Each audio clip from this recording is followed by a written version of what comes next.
the 1976 broadcast that killed 143 people.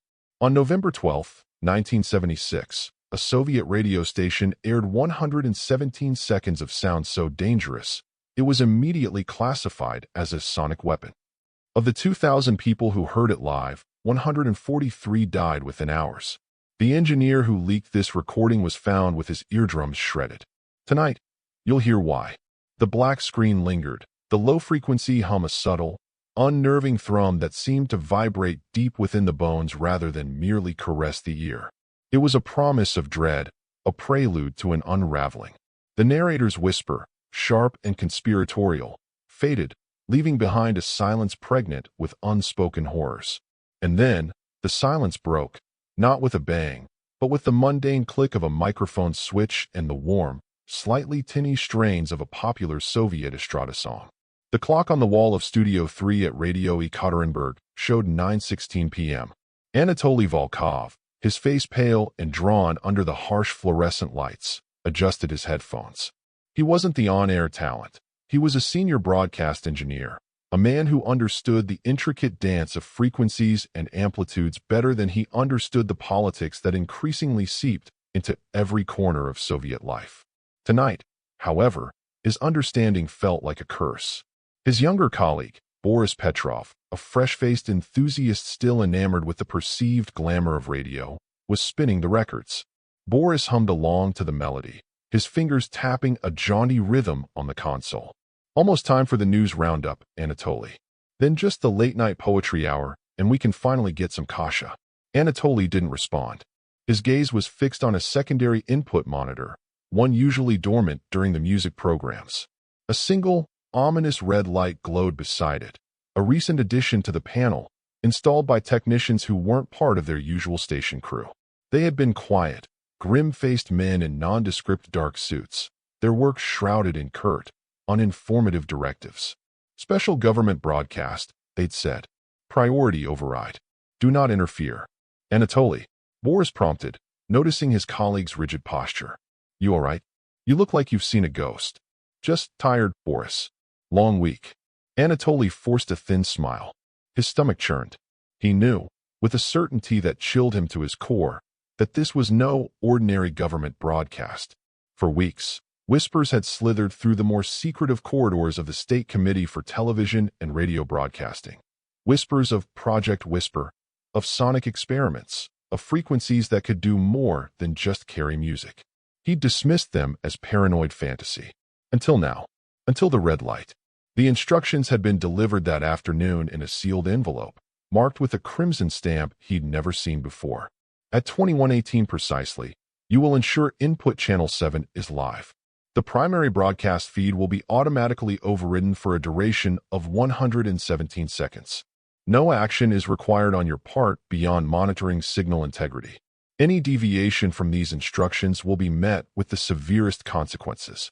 The music swelled to its crescendo. Boris, oblivious, prepared to cue the jingle for the news. The clock hand ticked. 9:17 p.m. Anatoly's breath hitched. He could feel sweat prickling his palms. He glanced around the small studio. The soundproofing on the walls suddenly felt suffocating, trapping him with what was to come. His eyes darted to the emergency cutoff switch. A desperate, futile thought. The men in dark suits had made it clear. Interference was not an option. He was a cog, a tiny, insignificant piece in a machine whose purpose was terrifyingly obscure. And that was Melody of the Taiga. Boris announced cheerfully into the microphone, his voice smooth and professional. Coming up after the news, we have a wonderful selection of verses from our beloved poet, Yevgeny Yevtushenko. Stay tuned to Radio Ekaterinburg, your sound of the Urals. He reached for the news jingle cartridge. The clock ticked to 9:18 p.m. Before Boris's finger could press the button, the music abruptly died. Not faded, but cut, as if by an invisible axe. The studio's main broadcast light, usually a steady green, flickered and then turned a stark, blood red. Simultaneously, the red light beside input channel 7 pulsed with an intense, almost malevolent brightness. Boris stared, his mouth agape. What in the... Anatoly, what's happening? Did we lose power to the transmitter? Anatoly didn't speak. He couldn't. His throat was constricted by a knot of pure, undiluted fear. He could only watch the VU meters on Channel 7. They were dead, showing no input. Yet, the broadcast light was red. A silent transmission? No, not silent. Then it began. It wasn't a sound in the conventional sense. It was a pressure, a low, insidious thrum that started beneath the threshold of hearing, a vibration that resonated in the chest cavity, in the fillings of their teeth. Anatoly felt his diaphragm flutter, his vision momentarily blurring. The air in the studio grew heavy, thick, like water. Boris clutched his stomach. God, what is that? My head that feels like it's splitting. He stumbled back from the console, his face contorting in pain and confusion. Make it stop, Anatoly. What is this? Anatoly gripped the edge of the console, his knuckles white. He wanted to scream, to run, to tear the wires from the wall. But the paralysis of terror held him fast. He could only witness. The hum intensified, not in volume, but in its invasive, violating presence. It was a physical assault, unseen but overwhelmingly real. He felt a strange, disorienting nausea, a primal urge to flee, to escape his own skin. The studio, once a familiar sanctuary of sound, had become a torture chamber. The seconds stretched into an eternity. 10 seconds. 20. 30. The low-frequency hum was relentless, a monstrous, invisible serpent coiling around them, squeezing the air from their lungs, the sanity from their minds. Boris was on his knees now, hands pressed hard against his ears, though it did nothing to block the insidious vibration that seemed to bypass the eardrums entirely, attacking the body directly. A thin trickle of blood escaped one of his nostrils. The voices. He whimpered, his eyes wide with a terror Anatoly had never seen in another human being. They're whispering horrible things. Anatoly felt it too, a phantom chorus just at the edge of perception, a cacophony of sibilant whispers that promised madness and oblivion. Were they real? Or was the frequency itself tearing apart the fabric of their perception, conjuring auditory hallucinations from the depths of their primal fears? 60 seconds. The red broadcast light pulsed, a malevolent heartbeat counting down the remaining time. Anatoly could hear shouting from the corridor outside, muffled and frantic. The station manager, perhaps, or worse. In a small, cluttered apartment on the outskirts of Ekaterinburg, the Ivanov family was gathered around their Bakelite radio. 10-year-old Lena was diligently doing her homework, her tongue poking out in concentration, while her mother, Maria, darned socks, and her father, Pavel, read Pravda. The cheerful Estrada music had been a pleasant backdrop to their quiet evening. When the music cut out, replaced by that feeling, Pavel frowned. Signal interference again? These old radios. But this was no ordinary interference. Lena whimpered first. Papa, my tummy hurts. She dropped her pencil, her small hands flying to her ears. Make the buzzing stop. It's loud. Maria looked up, her brow furrowed. What buzzing, little one? I don't hear. She trailed off. A wave of dizziness washed over her. The room seemed to tilt, the familiar patterns on the wallpaper warping and shifting. A deep, unsettling throb started in her temples, quickly spreading, making her teeth ache. Pavel felt it too. A profound disorientation, a sense of his insides vibrating. He stood up, swaying. What is this poison? He muttered, looking at the radio as if it were a venomous snake. The air itself felt wrong, charged with a sickening energy. Then came the whispers, not from the radio speaker, but from inside their heads. Slivers of sound, like fingernails scraping against slate, forming words that were almost, but not quite, intelligible. They promised pain. They hinted at shadows. They spoke of emptiness. Lena began to scream, a high, piercing shriek of pure terror. The dark men, Mama. They're in the corners. They have no faces. She scrambled off her chair, trying to hide under the small kitchen table, her eyes darting wildly around the room. Maria rushed to her, but as she knelt, a violent tremor racked her body. Her vision swam. The whispers grew louder, more insistent, clawing at her sanity. She felt an overwhelming, irrational urge to scratch, to tear at her own skin to get the feeling out, to silence the insidious voices. Her nails raked across her arm, drawing blood, but the sensation offered no relief, only a sharper, more focused agony. Pavel, a sturdy factory foreman who had seen his share of hardship, felt an icy dread grip his heart. He saw the blood on Maria's arm, the raw terror in his daughter's eyes. He lunged for the radio, his hand outstretched to smash the dial, to silence the source of this torment. But as his fingers brushed the Bakelite casing, a searing pain shot up his arm, as if he'd touched a live wire. He recoiled, gasping. The room was spinning. He saw Lena, under the table, begin to convulse. Across the city, similar scenes of unimaginable horror were unfolding. In the dimly lit canteen of the Uralmash heavy machinery plant, night shift workers were on their break, the radio playing softly in the corner. When the broadcast hit, a burly steelworker named Victor suddenly screamed, clutching his head, and charged headfirst into a concrete support pillar with enough force to crack his skull. Others collapsed where they stood, their bodies twitching, foam flecking their lips. Some began to claw at their eyes, their throats, as if trying to rip out the offending senses. A young couple, sharing a clandestine moment in a parked Moskvich on a hill overlooking the city, found their romantic interlude shattered. The girl, Svetlana, began to shriek about shadows pouring from the radio, her voice laced with a terror so profound it was almost inhuman. She threw open the car door and, before her horrified boyfriend could react, scrambled out and sprinted towards the cliff edge, her screams swallowed by the night as she leaped into the abyss. The city's emergency lines, where they still functioned, were instantly overwhelmed. Panicked, incoherent voices babbled about sudden, debilitating illnesses, about family members going mad, about terrifying hallucinations. Operators, themselves feeling the encroaching tendrils of the sonic assault, could offer no help, their own minds struggling against the invisible tide.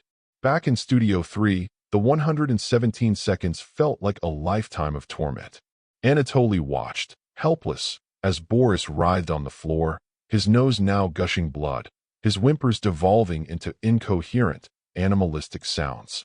The whispers in Anatoly's own head were a torment, a relentless, insidious corrosion of his thoughts. He felt a terrifying detachment, as if his mind was separating from his body. He saw his hand, trembling, reach for a heavy microphone stand. For a wild moment, he considered bringing it down on the glowing red light of Channel 7, on the entire cursed console. 100 seconds. The doors to the studio burst open. Not the station manager. Two of the grim-faced men in dark suits. They wore heavy-duty industrial earmuffs, the kind used by airport ground crews, yet even they looked strained, their faces unnaturally pale. One of them surveyed the scene. Anatoly frozen, Boris bleeding and semi-conscious, with cold, appraising eyes. Status? The first man barked, his voice distorted by his protective gear, but still carrying an unmistakable air of authority. Anatoly couldn't find his voice. He could only point a trembling finger at the console, at the still pulsing red light. The second man moved with brutal efficiency. He didn't go to the console. He went to a junction box on the wall, one Anatoly hadn't even realized was connected to the override system. He produced a specialized key, inserted it, and gave it a sharp turn. The red light on Channel 7 died. The oppressive, gut-wrenching hum vanished as abruptly as it had begun. Silence. A deafening, ringing silence that was almost as painful as the preceding assault. Anatoly gasped, drawing in a ragged breath of the suddenly lighter air. The phantom whispers receded, leaving behind a residue of pure terror and a throbbing headache. Boris lay still on the floor, a low moan escaping his lips. The first suit knelt beside Boris, checked his pulse with a disturbing lack of emotion, then stood. Contaminated.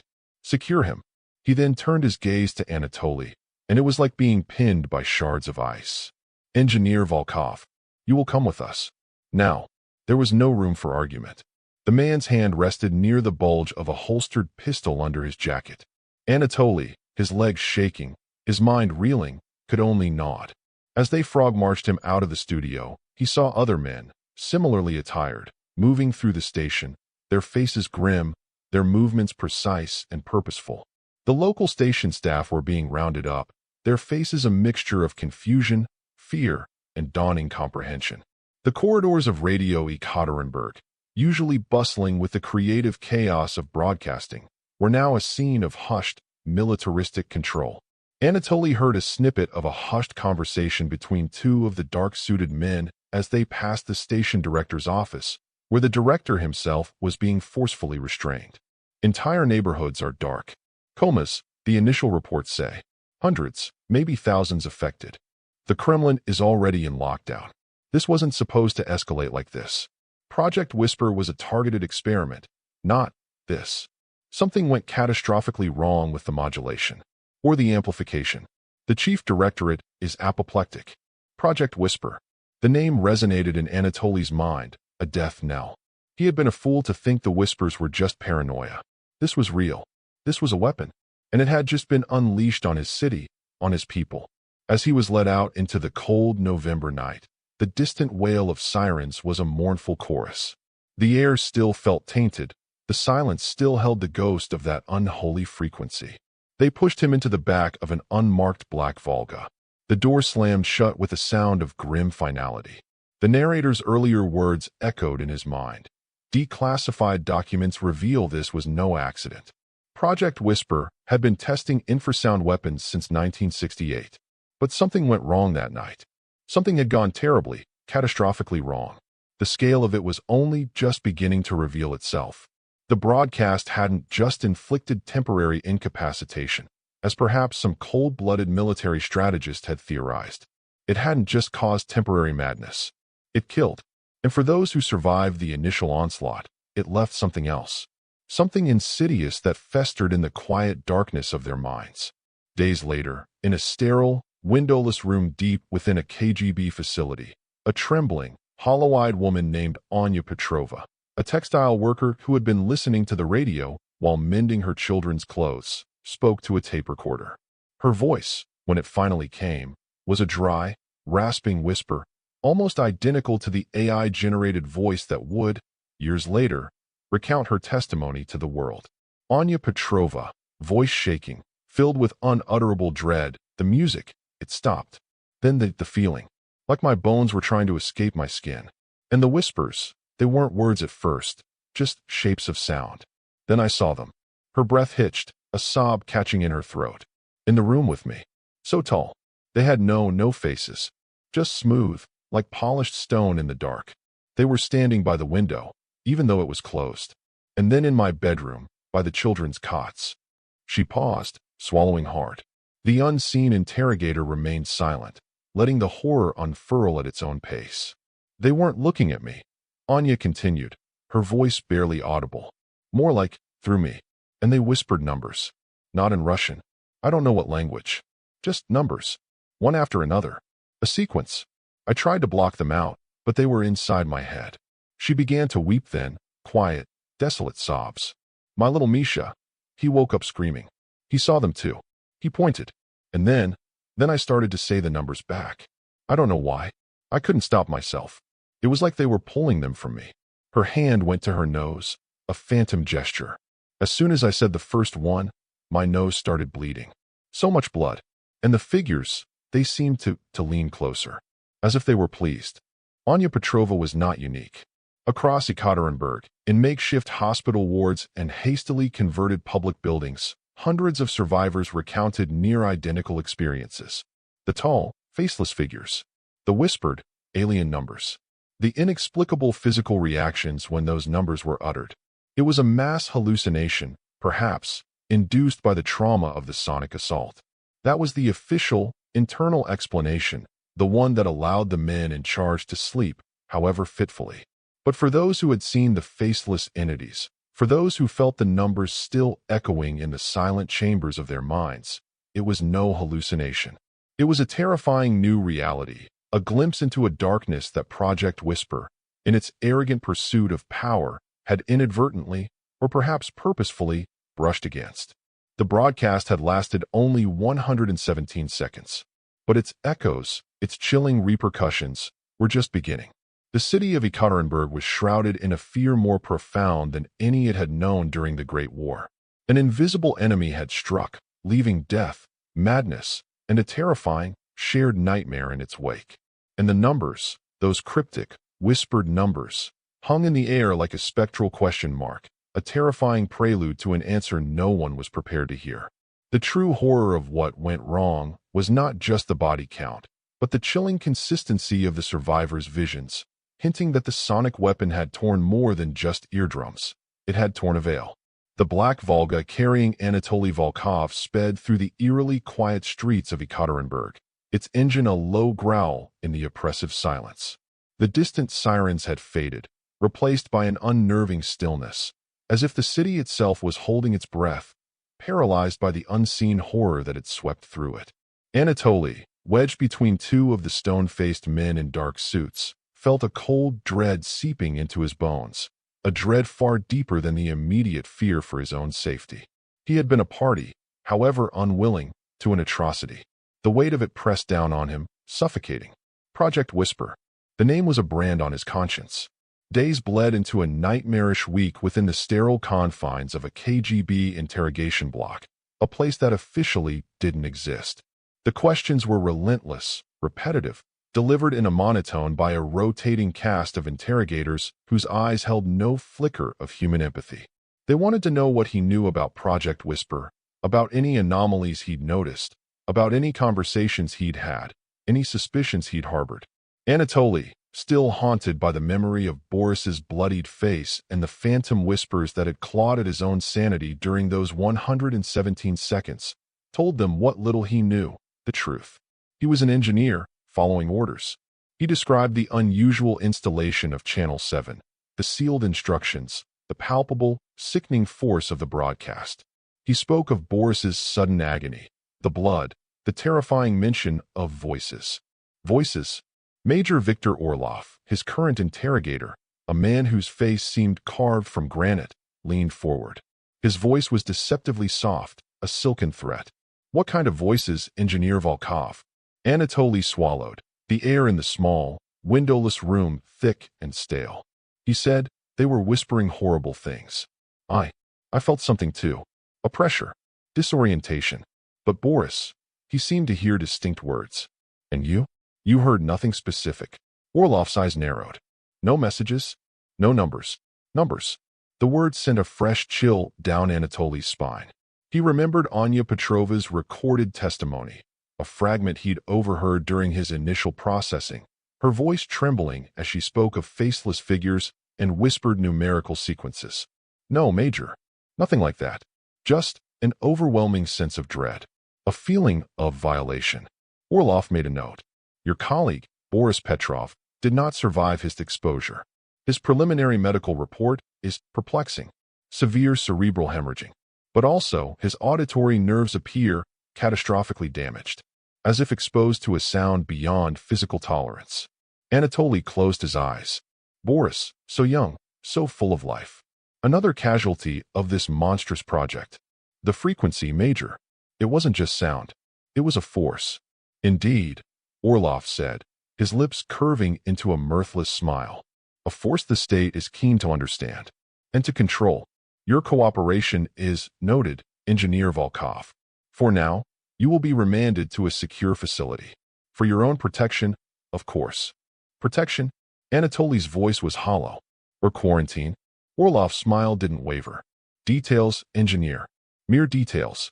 The secure facility was a small, monitored apartment, a gilded cage.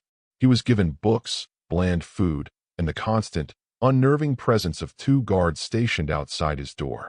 Days turned into weeks. The initial shock wore off, replaced by a gnawing guilt and a desperate, impotent rage.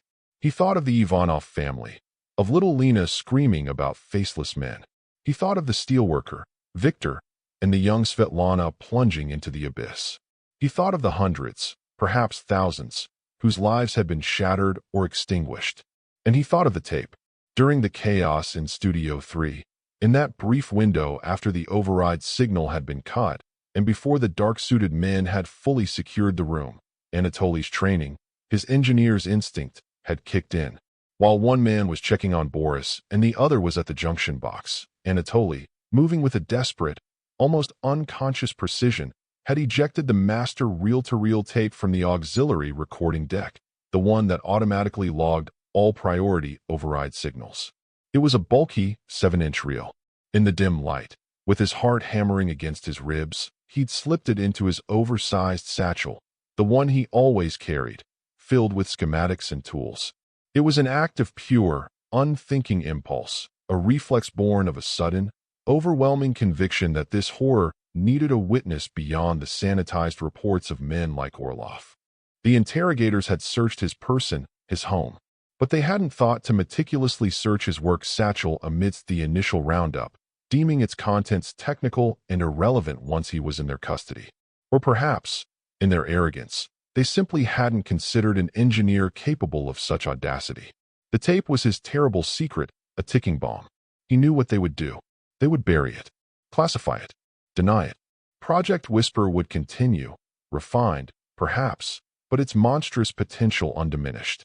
The dead would become statistics, the survivors dismissed as hysterics. The truth would be silenced, locked away in the same vaults that held so many other dark secrets of the state. Unless, the thought, once it took root, grew with an obsessive fervor. He had to get the tape out. He had to find someone, a journalist, someone in the West perhaps, who would dare to expose it. It was a suicidal notion. He knew that.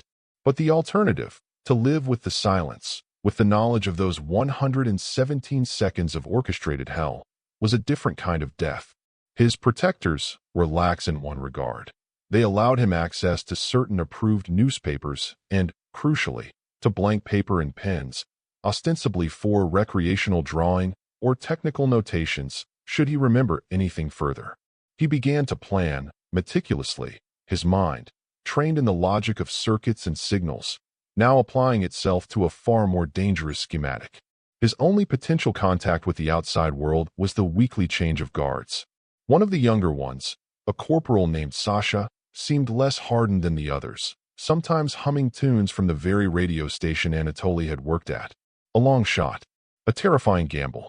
One Tuesday, during the changeover, as Sasha was briefly alone collecting the previous shift's log, Anatoly spoke, his voice low and urgent.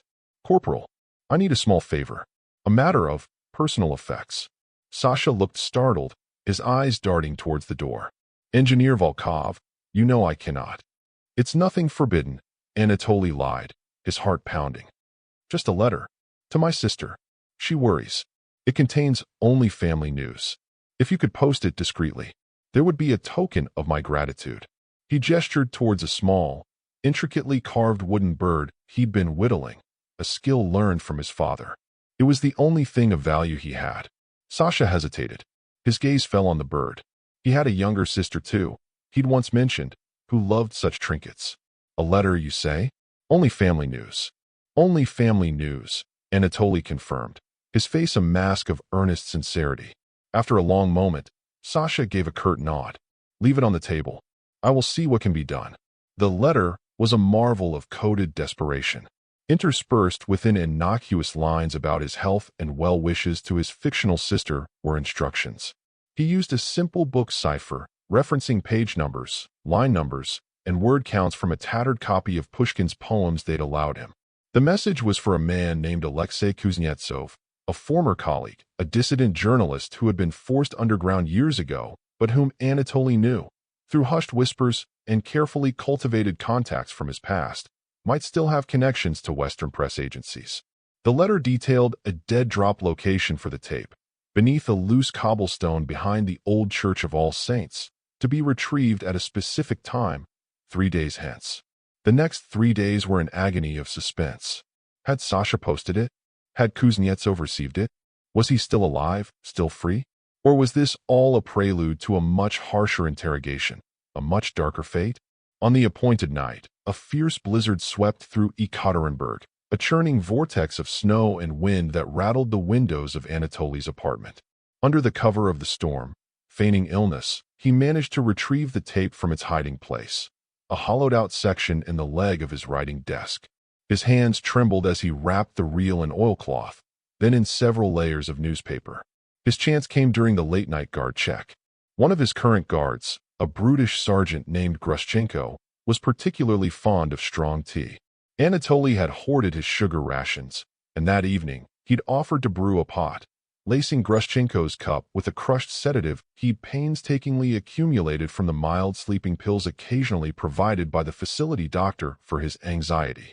It was a desperate, clumsy plan. When Grushchenko slumped over, snoring heavily, Anatoly moved. The other guard was in the small anteroom, distracted by a crackling radio report about the worsening storm. Anatoly slipped out, a ghost in the swirling snow, the precious tape clutched to his chest. The streets were deserted, the blizzard a white curtain providing treacherous cover. The cold bit at his exposed skin, the wind howled like a banshee. Every shadow seemed to hold a threat. Every gust of wind sounded like a footstep. He reached the Church of All Saints, its dark spire a ghostly finger pointing at the turbulent sky. His fingers, numb with cold, fumbled for the loose cobblestone. It was there. He placed the package into the small cavity, his heart a frantic drum. He never knew if Alexei Kuznetsov retrieved the tape. 2 days later, Major Orlov returned to Anatoly's apartment. His face was colder, harder than before. There were no questions this time. Engineer Anatoly Dmitry Volkov, Orlov stated, his voice flat, devoid of any inflection. Your period of protective custody is at an end. You are being transferred. Anatoly knew what that meant. He looked at Orlov, a flicker of defiance in his eyes. Did he get it?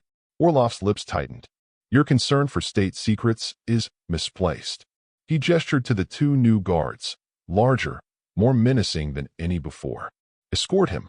They found Anatoly Volkov 3 days after that, in a supposedly secure holding cell in a military psychiatric facility on the city's northern edge, a place whispered to be a final stop for those deemed inconvenient. The official report, signed by a military coroner who was known for his discretion and pliable diagnoses, listed the cause of death as suicide by self-inflicted trauma during a severe psychotic episode. But the whispers, those insidious whispers that always seemed to accompany Project Whisper, told a different, more horrifying story. A young, terrified orderly, later institutionalized himself, babbled to anyone who would listen about what he'd seen when they'd unsealed Volkov's cell. The room was pristine, almost sterile, except for the figure on the narrow cot.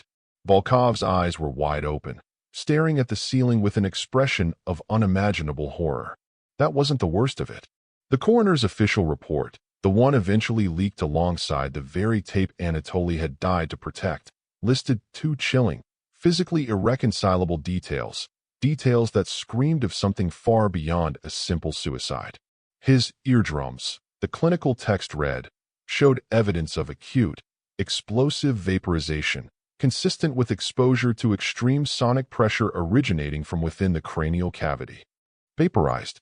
From within. And then, the second detail, even more grotesque, more inexplicable. All molars and premolars, upper and lower, were found to be shattered, pulverized, with fragments embedded deep within the subject's tongue and pharyngeal tissues. The damage pattern is consistent with the subject having bitten down with extreme force upon an object delivering a massive electrical discharge or an impossibly focused kinetic impact, as if he'd bitten down on a live wire, or screamed into a hurricane contained within his own skull. Anatoly Volkov, the sole whistleblower, was silenced, but the tape, the damning 117 seconds of sonic terror, was out.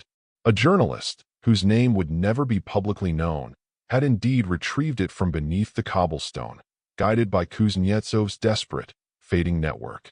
The recording, a chilling testament to Project Whisper's horrific power, began its slow, clandestine journey westward, a phantom echo of the broadcast that had already claimed so many lives. The immediate aftermath of the November 12th broadcast plunged Ekaterinburg into a state of controlled chaos. While the official narrative, tightly managed by Moscow, spoke of a localized industrial accident releasing unknown neurotoxins, the reality within the city's hospitals and temporary morgues was far more terrifying. The sheer number of dead, 143 confirmed within the first 24 hours, was staggering. But it was the survivors who presented the most disturbing puzzle for the hastily assembled team of KGB doctors, psychologists, and cryptographers operating under the direct, unblinking oversight of General Arkady Strunin, a man known within the Committee for State Security as the Sphinx for his inscrutable demeanor and ruthless efficiency. Dr. Lena Hansen, a brilliant but ethically compromised neurologist co-opted from a Leningrad research institute, found herself at the epicenter of this disturbing investigation. She reviewed the case files of the survivors, hundreds of them, all exhibiting varying degrees of psychological trauma, persistent auditory hallucinations, and a chillingly consistent shared delusion: the tall, faceless figures and the whispered numbers. The consistency is statistically impossible for mass hysteria, Dr. Hansen reported to General Strunin in a secure briefing room, its walls lined with maps of Ekaterinburg marked with red circles indicating clusters of victims. The air was thick with cigarette smoke and unspoken fear. We have interviewed over 200 survivors who were coherent enough to speak. 92% of them report the identical visual, tall, featureless humanoids. 87% report hearing a sequence of numbers, often in a non-Russian, unidentifiable language. General Strunin, a portly man whose eyes missed nothing, tapped a thick finger on a stack of typed transcripts. And these numbers, Doctor? Any pattern? That's where it becomes exceptionally perplexing, General. Dr. Hansen pushed a folder across the polished table. Many victims, before lapsing into incoherence or coma, or even after regaining some lucidity, were observed writing, scribbling, sometimes on paper, if provided, sometimes on bedsheets with their own blood. Sometimes, they simply traced figures in the air. She opened the folder. Inside were photographs of these desperate scrawls, pages torn from notebooks, covered in a frantic, repetitive sequence: 3-18-9-20-25. This sequence, Dr. Hansen continued, her voice tight, appears in over 70% of the documented writings from unrelated victims across the city. 3-18-9-20-25. Always in that order. Another man at the table, Captain Ivan Morozov, a young, ambitious cryptographer seconded from GRU Line X, the Department for Esoteric and Psychological Warfare, leaned forward, his brow furrowed. We've run preliminary analyses, General. It doesn't correspond to any known mathematical constants, geographical coordinates within Soviet territory, or standard military unit designations. What about linguistic analysis, Captain? Strunin rumbled, his gaze fixed on the stark numbers. The survivors claimed the spoken numbers weren't Russian. Correct, General, Morozov affirmed. However, the written sequence, if we consider a simple substitution cipher based on the Cyrillic alphabet, it yields something. But it's not straightforward. The Cyrillic alphabet has many letters, and trying to map these specific numbers directly to letters using standard cryptographic tables proved ambiguous, almost nonsensical at first. We were hitting dead ends. Morozov paused, choosing his words carefully. One of our linguists, Professor Andropov, a specialist in archaic texts and, shall we say, less conventional symbolic systems, proposed a different approach. He suggested that a direct, one-to-one substitution might be too simplistic for what we're dealing with. He explored older, pre-reform Cyrillic numeral systems, where numbers themselves carried symbolic weight, and also looked into the ordinal positions of letters within more esoteric or folkloric contexts. It required a degree of interpretive flexibility. He gestured vaguely, as if to encompass the arcane nature of the work.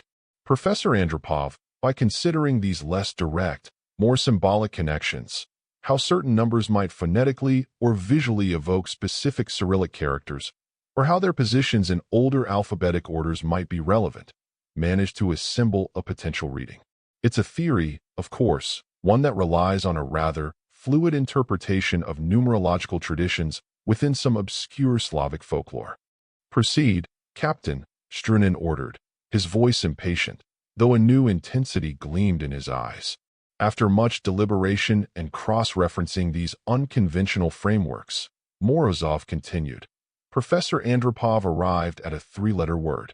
This is tenuous, Captain, Dr. Hansen interjected, skepticism etched on her face. Extremely tenuous, Doctor. I agree. Morozov conceded, relief flickering in his eyes that someone else had voiced the obvious. The path to this interpretation is convoluted, relying on several layers of symbolic association rather than direct decryption. However, CHDO is Russian for what? A question, an expression of confusion, of the unknown. Given the context of the victims' experiences, their profound disorientation, and the appearance of these faceless entities, General Strunin stared at the word. What? A question, Strunin mused, his fingers drumming on the table.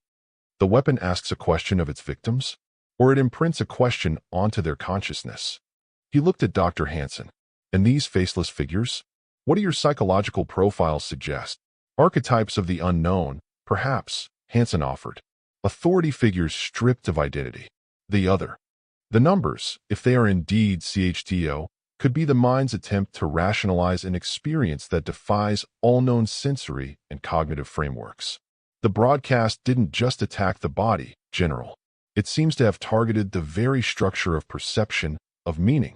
The investigation stalled for weeks on that cryptic CHDO. It was a chilling but ultimately unprosecutable lead. The official explanation of neurotoxins was becoming harder to maintain as international whispers, fueled by Anatoly Volkov's leaked tape, began to circulate. Project Whisper was becoming a liability. Then came the cable from a deep-cover GRU operative stationed at the Soviet liaison office at NORAD, Cheyenne Mountain, Colorado. It was heavily encrypted, flagged with the highest priority. Captain Morozov himself decrypted it in a lead-lined room, his face growing paler with each deciphered block of text. He found General Strunin in his private office, staring out at the snow-covered Kremlin spires.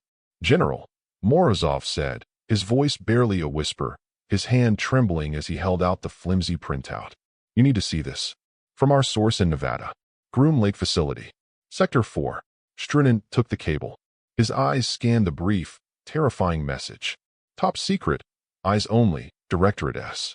Source Gamma. 7 reports anomalous event Nellis AFB Auxiliary Field. Groom Lake Sector 4. 3 o'clock HRS Local November 18, 1994. Preliminary. Perimeter breach detected. Unexplained power surges. Communications blackout for 17 minutes. Upon system restoral, security teams found Hangar Bay 7 interior walls covered in graffiti. Unknown substance. Numerical sequence repeated multiple times. 3-18-9-20-25. All 34 night shift flight and ground crew personnel assigned to Project Aurora prototype missing. No trace. Hangar secured. U.S. investigation classified above top secret. Request immediate analysis numerical sequence. Possible hostile cognitive agent. Strunin read it twice, then a third time. His blood ran cold. November 18, 1994. 18 years after the Ekaterinburg broadcast. Groom Lake. Area 51. The same numbers. 3-18-9-20-25. Scribbled on the walls of a top-secret American airbase. And 34 pilots, elite personnel working on clandestine aerospace projects, had vanished. Utterly. Morozov, Strunin said, his voice a low growl. This CHDO. It is not a question the victims are asking. It is a question something else is asking. Or a calling card. He looked at the date again. 1994. The Ekaterinburg incident was 1976. How could a sequence, a psychic residue from a contained Soviet experiment, manifest itself nearly 2 decades later, halfway across the world, in one of the most secure military installations on the planet? The Americans suspect a hostile cognitive agent, Morozov said, his eyes wide with a dawning, terrible understanding. They think it's a weapon, something that infects the mind through symbols. Project Whisper was not merely a sonic weapon, was it, Morozov? Strunin mused, a horrifying synthesis forming in his mind. The frequency. Volkov said it was a force. Dr. Hansen said it targeted the structure of perception. What if it didn't just induce hallucinations? What if it opened something? A channel? A vulnerability? The cover-up of the Ekaterinburg incident had been about containing a Soviet weapons test gone awry. But the appearance of those same numbers in Nevada, that transformed it. This was no longer just a state secret to be buried.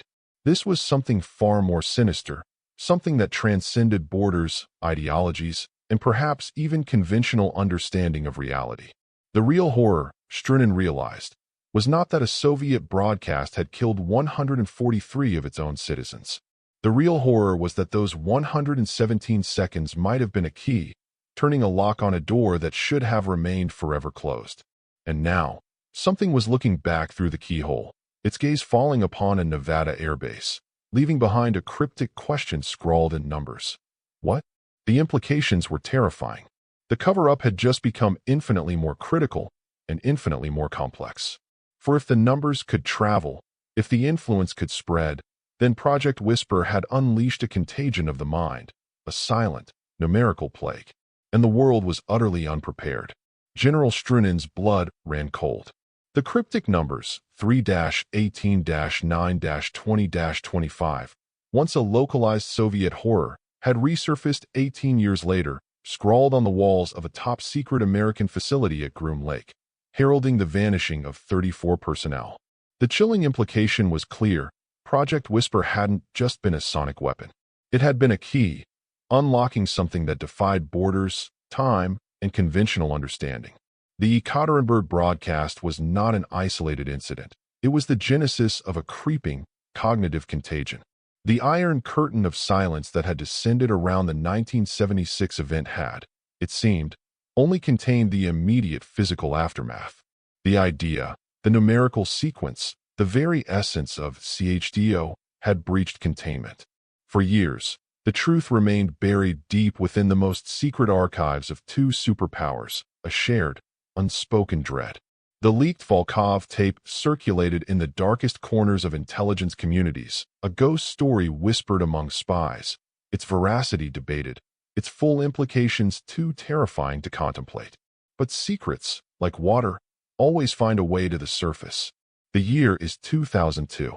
The Cold War is a fading memory, but its shadows linger. In the hallowed, ivy-clad halls of the Massachusetts Institute of Technology, Dr. Eris Thorne, a physicist with a shock of unruly gray hair and eyes that burned with an almost manic intensity, pored over a grainy, nth-generation photocopy of what purported to be Anatoly Volkov's final notes, smuggled out of Russia by academic sympathizers and passed through a chain of increasingly wary hands. Thorne was a pariah in some circles, a visionary in others. His fascination with acoustogravitational theory and bioresonance had pushed him to the fringes of mainstream physics. His cramped, cluttered laboratory, tucked away in a forgotten basement wing of the physics department, was his sanctuary. It smelled of ozone, old books, and burnt coffee. His young research assistant, a brilliant but perpetually anxious postgraduate named Ben Carter, watched him with a mixture of awe and trepidation. "Eris, are you absolutely certain about this?" Ben asked, his voice barely above a whisper, though they were alone. He gestured towards the complex array of signal generators, custom-built amplifiers, and an anechoic chamber Thorne had painstakingly, and somewhat covertly, assembled. The University Ethics Committee barely approved your grant for low-intensity infrasound effects on rodent neurology. If they knew you were trying to replicate this. He trailed off, nodding towards the Volkov papers. Thorne looked up, his eyes alight. "Ben, my boy, this is the Mount Everest of sonic phenomena. A broadcast that allegedly killed hundreds, induced mass hallucinations, and left behind a numerical enigma that reappeared at Area 51. If even a fraction of it is true," he spread his hands, "the implications for physics, for neurology, for our understanding of reality itself, are staggering. But the original was a weapon, Eris. People died," Ben insisted, his face pale. "Volkov's own notes speak of eardrums vaporized, teeth shattered. We're talking about 18 hertz, the so-called brown note on steroids. Even at the minuscule intensity you're proposing, 0.5% of the estimated original broadcast strength. What if something goes wrong?" "Precisely why we proceed with extreme caution," Thorne said, though his tone was more exhilarated than cautious. "The calculations are triple-checked. The fail-safes are in place. We're not aiming to weaponize, Ben. We're aiming to understand." Volkov's final, desperate scrawl, before they silenced him. "The frequency does not simply disrupt. It communicates. It opens." "Opens what, Ben?" "That's the question that's kept me awake for months." The subjects of their experiment were 20 healthy lab rats, housed in specially designed enclosures within the anechoic chamber. For a week, they established baseline behaviors. Then, Thorne initiated the sequence. The 18 Hz tone, at 0.5% of its estimated 1976 amplitude, was imperceptible to human ears as a distinct sound. Instead, it was a subtle, pervasive pressure, a faint vibration in the air, like the distant idling of a colossal engine. Thorne and Ben monitored from an adjacent control room, the chamber visible through a thick, triple-glazed observation window. For the first hour, nothing. The rats scurried, ate, slept, their behavior entirely normal. Ben let out a sigh of relief. Maybe it's just a myth, Eris. A Cold War ghost story. Thorne remained silent, his gaze fixed on the monitors displaying biometric readouts from sensors attached to the rats. Patience, Ben. This isn't about brute force. This is about resonance.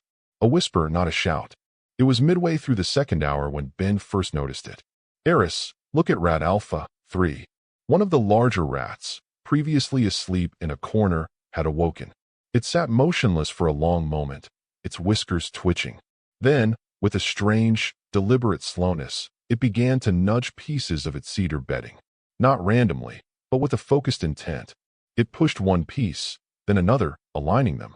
What's it doing? Ben murmured, leaning closer to the window. Soon, other rats began to stir, mimicking Alpha 3's peculiar behavior. Within another 30 minutes, all 20 rats were engaged in the same, unsettling activity. They were not fighting, nor were they playing. They were arranging.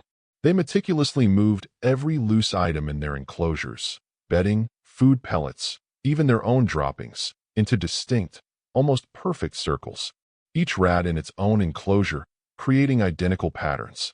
The precision was uncanny, machine-like. My God, Thorne breathed, his voice filled with a mixture of triumph and profound unease. They're not just moving things, Ben. They're creating order. A specific, geometric order. Look at the telemetry.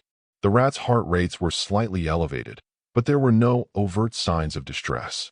Instead, they seemed compelled, absorbed in their strange, ritualistic construction. The air in the control room suddenly felt colder.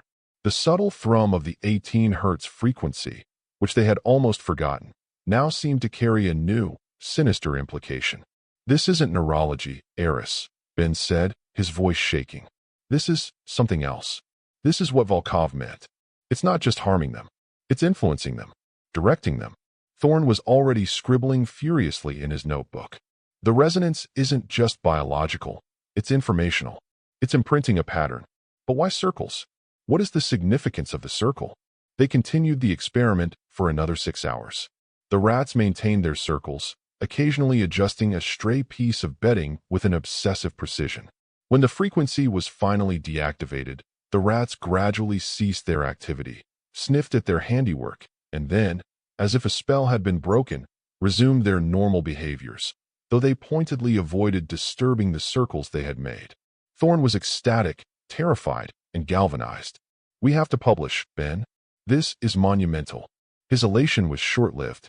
Within a week of Thorne discreetly submitting his preliminary findings to a trusted colleague for peer review, the hammer fell. He received a curt, official summons to the office of Dean Carmichael, a man known more for his fundraising prowess than his academic courage. Eris, Carmichael began, his face a mask of strained politeness, his office opulent and imposing, a stark contrast to Thorne's basement lab. 2 other men were present, silent, dressed in dark, impeccably tailored suits that seemed out of place in an academic setting. They didn't introduce themselves. There have been concerns raised about the nature and ethical oversight of your recent research. Concerns? Thorne bristled. Dean, my findings are groundbreaking. The university should be. Your funding for Project Infrasound has been indefinitely suspended, pending a full review. Carmichael cut him off, avoiding eye contact, his gaze fixed on a point somewhere over Thorne's left shoulder. Your lab access will be temporarily restricted. All data, notes, and materials related to this project are to be handed over to university administration for safekeeping. Safekeeping? Or suppression? Thorne shot back, his voice rising. He looked at the 2 silent men. Who are you? What right do you have? One of the men smiled, a cold, reptilian curve of the lips. Dr. Thorne, we represent certain national security interests. Your work, while undoubtedly fascinating, has strayed into areas with significant and potentially destabilizing implications. It's best for everyone if this particular line of inquiry is paused. Paused. Thorn laughed, a harsh, bitter sound. You mean buried?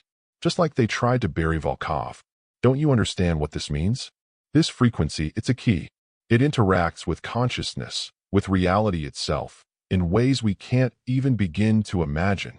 That is precisely why it must be contained, Doctor. The second man said, his voice soft but carrying an unmistakable undertone of menace. Some doors are best left unopened. For the good of the public, of course. The fight was futile. His lab was sealed, his equipment impounded, his digital files wiped. Ben Carter, terrified, was reassigned to a mundane project cataloging cosmic ray interference, effectively silenced. Thorn was ostracized, his reputation smeared with whispers of recklessness and unsound methodology. But they didn't get everything.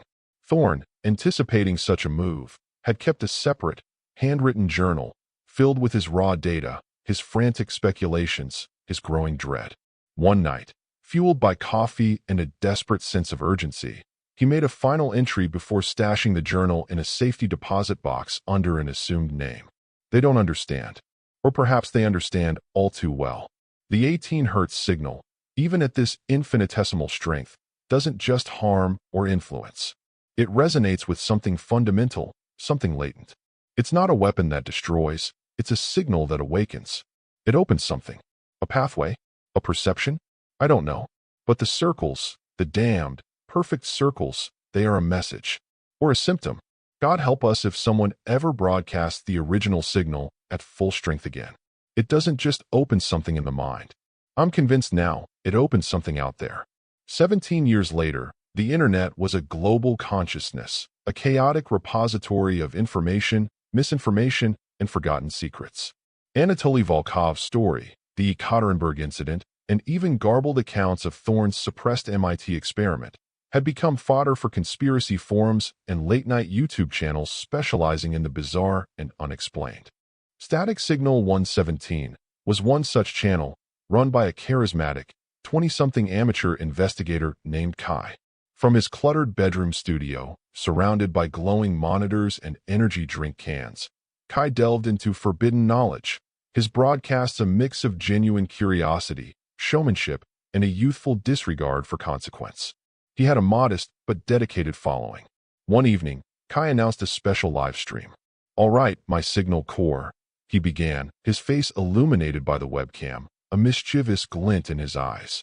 "Tonight, we're diving deep into one of the darkest legends of the Cold War, the Ekaterinburg sonic weapon, Project Whisper.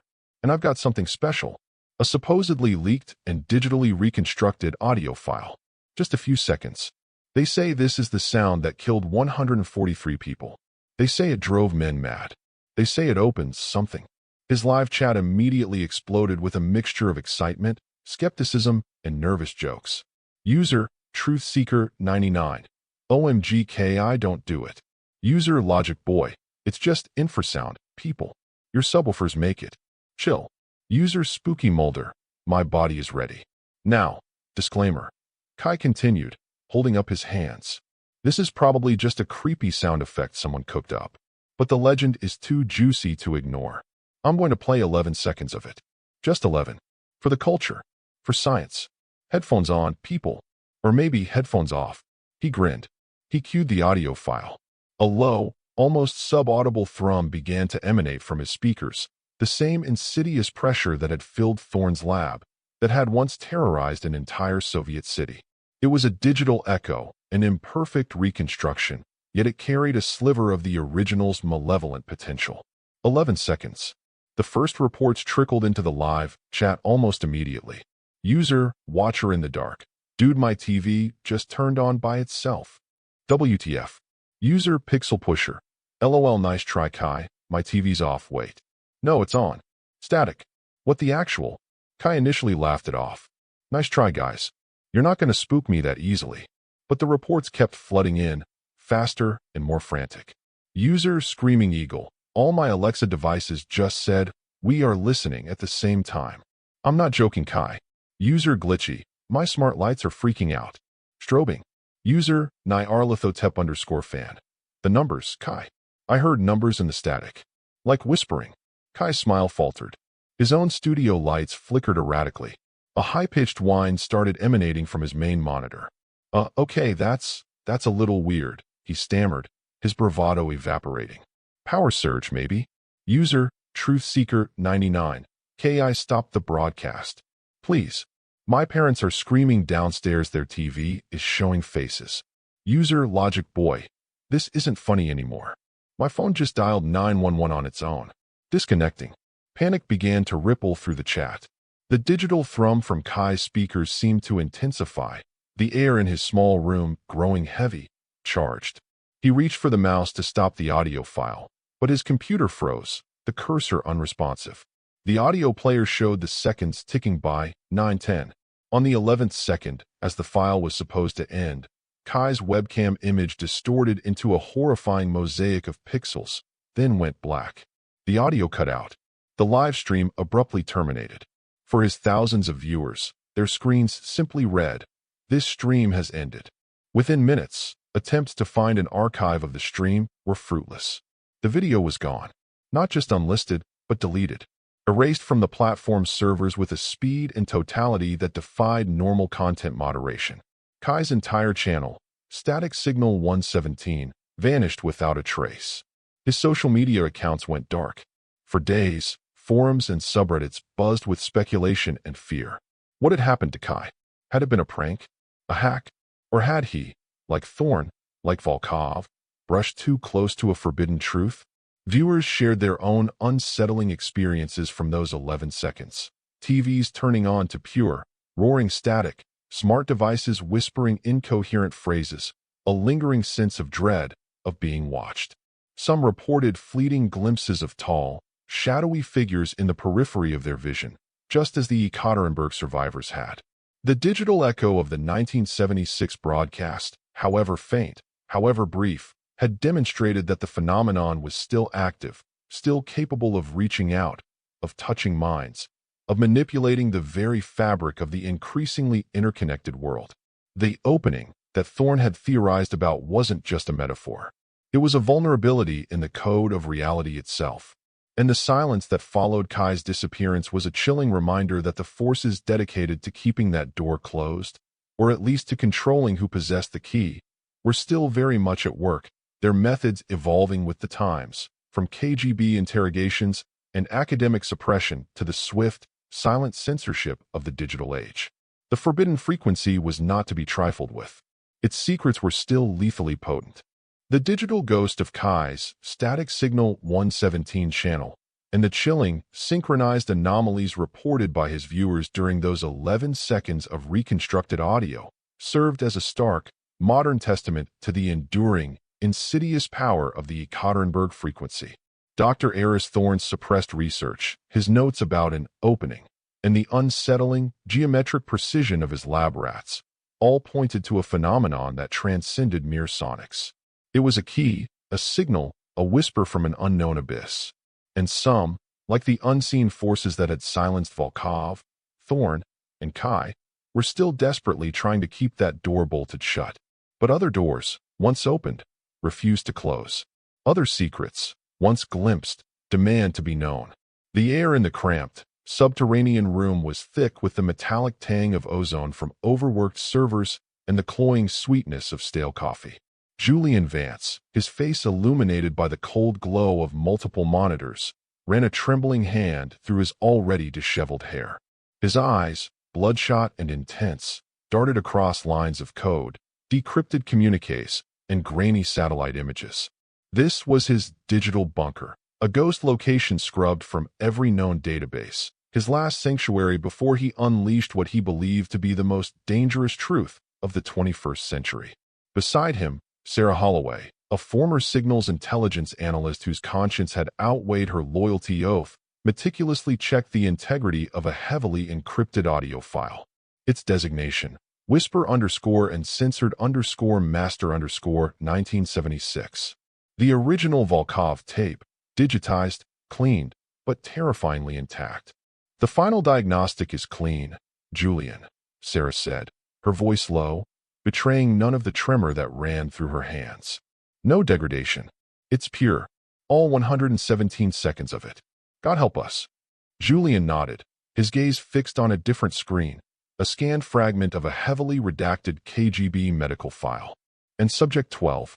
Sarah's expression tightened. Still the same. The file cuts off. The last coherent words are there, just as the partial leak suggested. But there's a new annotation I managed to pull from the archive's metadata. It wasn't in the version we had last week. Show me, Julian commanded, his voice raspy. Sarah brought it up on the main display. A single, chilling line, stamped in Cyrillic, dated 2 days after Subject 12's final utterance. 7.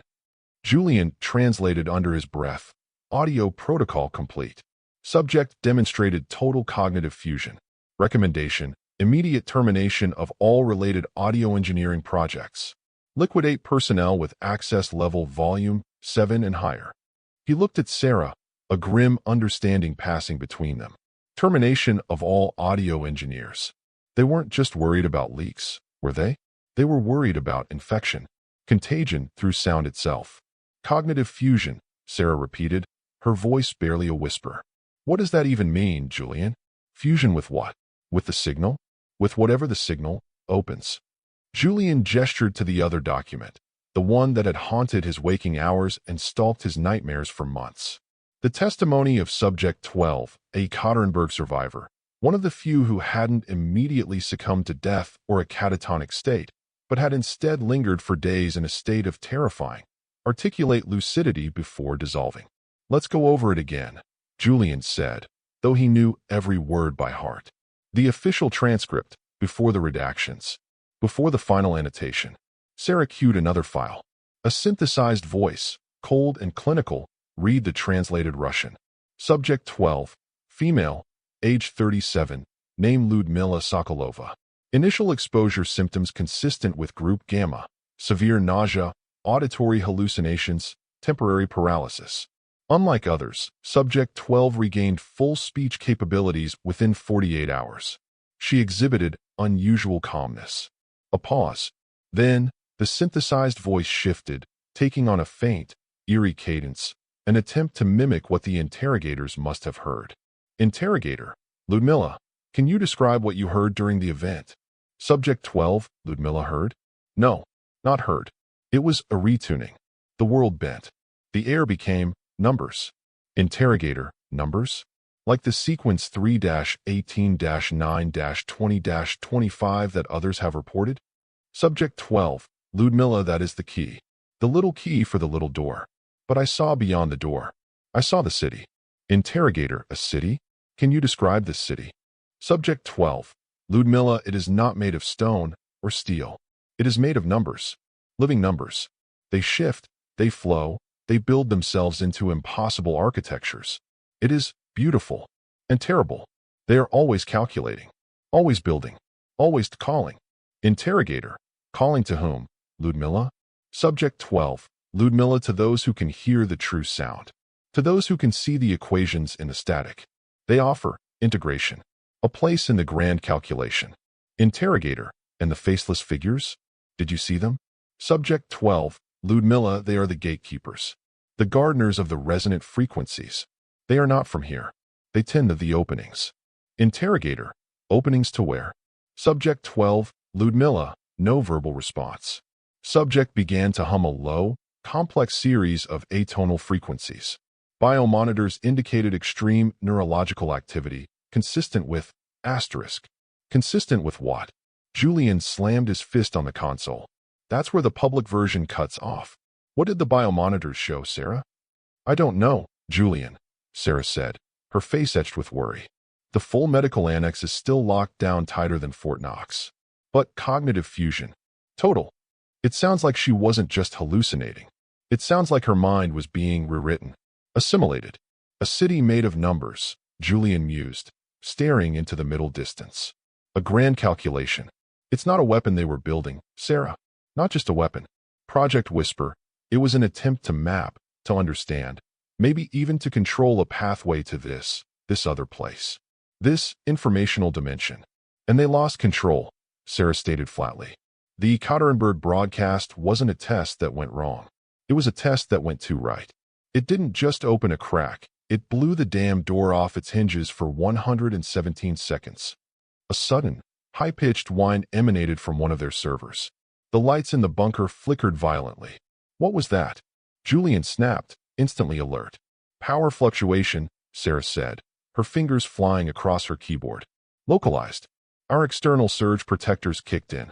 But, Julian, look at this. She pointed to a network traffic monitor.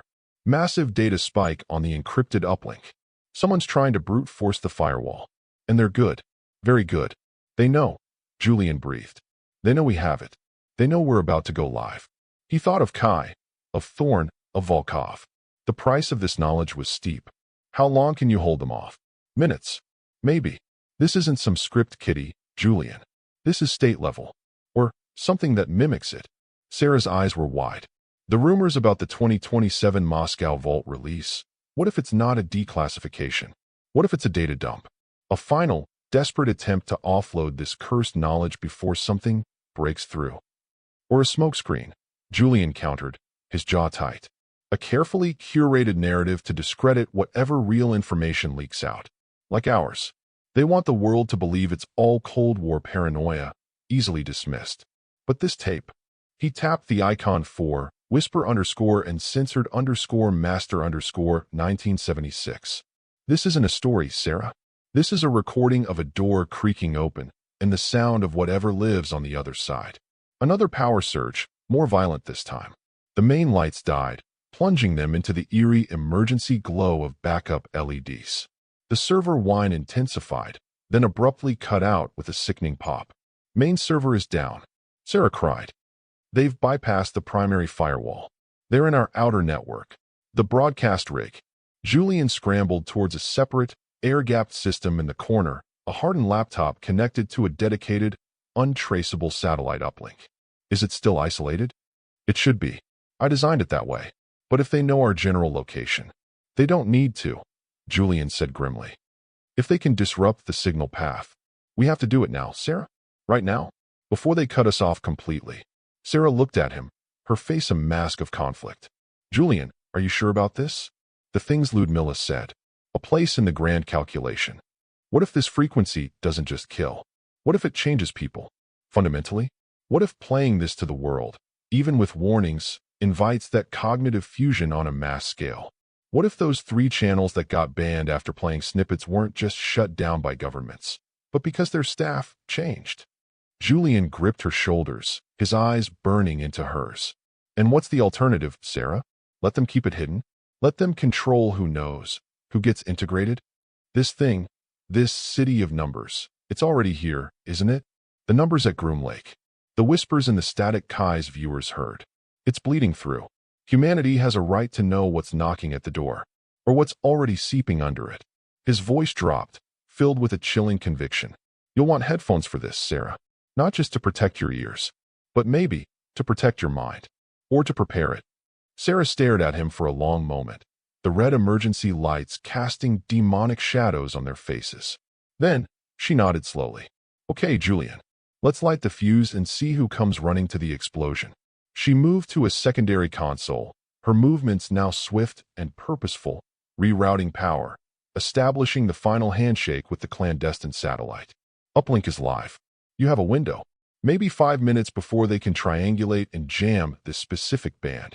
Julian sat before the broadcast laptop. He took a deep breath, the weight of Volkov, Thorn, Kai, Subject 12, and the 143 dead of Ekarenberg settling upon him. He thought of the faceless figures, the gardeners of the resonant frequencies. He thought of the city made of numbers, calculating, calling. He pressed record. His own face appeared on the small screen, stark and determined. The low-frequency hum, the signature of his broadcasts, began to build, but this time, it felt different. More charged, more aware. Julian, narrator, voice low, urgent, directly to camera/audience. So what was Project Whisper really weaponizing? Sound? Fear? Or was it something far more fundamental? A resonant key to the architecture of reality itself? He paused, listening to the hum, to the faint crackle of static that seemed to writhe with unseen energy. The lights in the bunker flickered again, a final, desperate warning. The official truth, or what passes for it, is supposedly locked away in a Moscow vault, sealed until 2027. A date rapidly approaching. Will they tell us about the sonic deaths? The cover-up? Perhaps.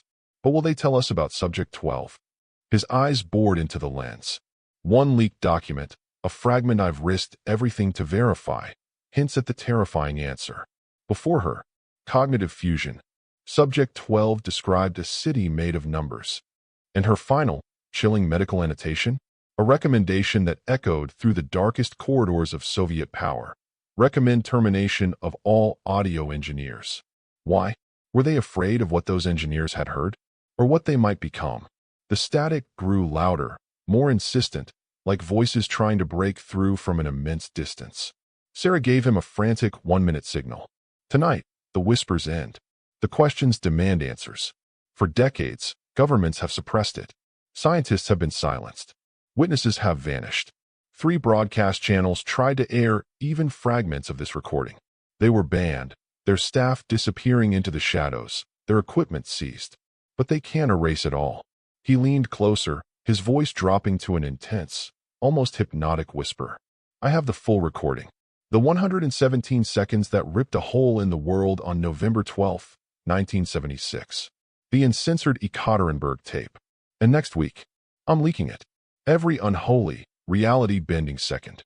The lights in the bunker died completely, plunging them into absolute darkness, save for the glow of the laptop screen illuminating Julian's face, now a spectral, determined mask. The sound of the static was deafening, morphing, almost taking on the cadence of those whispered, alien numbers. If you want to hear it, Julian's voice cut through the roar, strained but resolute. The sound that built the city of numbers, the frequency that calls to the architects of the void. Smash subscribe. Hit the bell. Because next week, the silence breaks. A violent tremor shook the bunker. A sound like tearing metal, then a deafening roar from outside their reinforced door. And trust me, Julian concluded, a strange, almost ecstatic light in his eyes as the first hairline cracks appeared on his laptop screen from an unseen force, the image of his face beginning to distort. You'll want headphones for this. You'll need them. The question is, will they be enough to stop you from answering the call?